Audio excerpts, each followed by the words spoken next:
muradin zuciya ta shehu, muradin zuciya ta shehu, muradin zuciya ta shehu. Da kai zan fara rabbi sarki mai halittawa, rayayyen ubangiji wanda ya gaji mutuwa, ya almutakabbiru ga wani kakanin bawa, mai aikata sabo rabi ka yomin afuwa, algafuru kake rabi mai gafartawa. Allah ka dado salatin kamar yankewa, wato ga muzammilu shugaban duk annabawa, ka sa iyalan gidansa har da sahabbawa. Sai ya da Fatima dole ne na yau gaisuwa, bara nake sai ya da aiku ne masu bayarwa.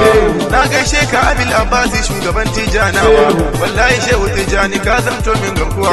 Sheikh Malam Bashir yau ma ina godewa, gani a kofa shehu ina ta kwankwasawa.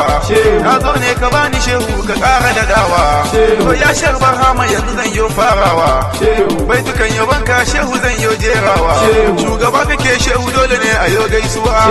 Za mu bayyana san ka shehu ba wani boyewa, nan gani nan bari dole kuma a yau kyalewa. Shure-shure fa tabbas bayan hana mutuwa, ga mai hankali ko jirgi ya wuce jefewa, garwashi ko duk haɗaman mutum bai yin haɗewa.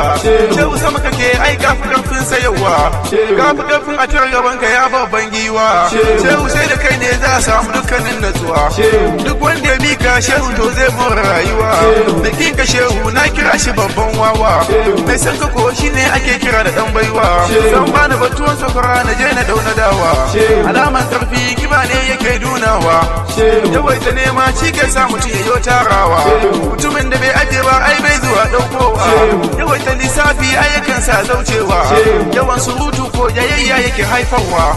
Duk wanda ya samu shehu tabbas sai yayi kuwa, manyuwanci ko komai yana iya aikatawa. Da kwanan duhu ai garuri mai haskawa, ruwan sama kake mai dukan sarki da bawa. Farkon ka shehu duk mun san baya kurewa, ƙarshen ka barhama mun san baya ritsewa.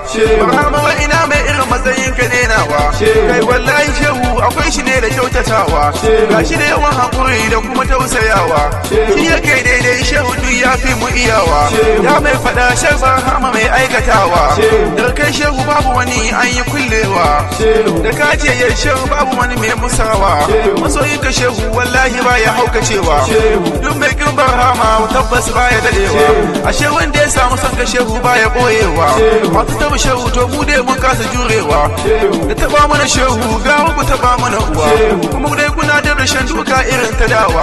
Akan shehu ba su hukun ba batun yin afuwa, ga shehu ne duka rijalai suka yi sallamawa. Shehu ne farko kuma dai shine karshen fitowa, duk wani sirri da barhama ne ake budewa, kuma shi din ne mukullin da ake kullewa. Shehu nan za ta ka burki ba don gajiyawa, ya shehu ga kasida ta ka yi karbawa.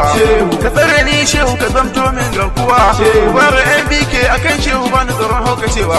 Waladin nabi ne sunana babu musawa, shehu ba Allah bane abin bautatawa, halitta ne shehu ba mai halittawa, amma shi ne silar fitowar ɗan a cikin uwa.